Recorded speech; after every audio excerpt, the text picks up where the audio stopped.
আর এরশাদ কাক্কুর একটা দল ছিল যেটা এখন বিলুপ্ত প্রায়। এখন মোটামুটি এই দুইটাই সবার মধ্যে আছে, অর্থনীতি বুঝুক না বুঝুক, রাজনীতি বুঝুক না বুঝুক, গঠনতন্ত্র জীবনে পড়ে দেখুক বা না দেখুক, এটা জানে হয়তো আওয়ামী লীগ নয়তো বিএনপি। তো এই যে জনপ্রিয়তা ওরা পেয়েছে, এটাকে আখিরাতের বয়ান দিয়ে না দুনিয়ার বয়ান দিয়ে?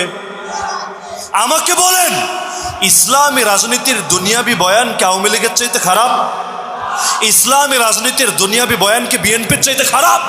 তাহলে সবাই আওয়ামী লীগ বিএনপি তো ঠিকই চিনলো, ইসলামী রাজনীতি যে এখনো চিনল না, এর ব্যর্থতার দায় কার? কি আমাদের দায় নাই? আমাদের দায় নাই?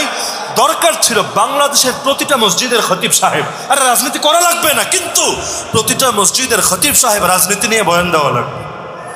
খেলাফত কারে বলে, খেলাফতের মডেল কেমন, সৌন্দর্য কি, উপকারিতা কি, ফায়দা কি, বেনিফিট কি, এগুলো নিয়ে মানুষকে একেবারে হাতে কলমে বুঝিয়ে দিতে হবে, এবং এটাকে দিলে মনে প্রাণে সকলে ধারণ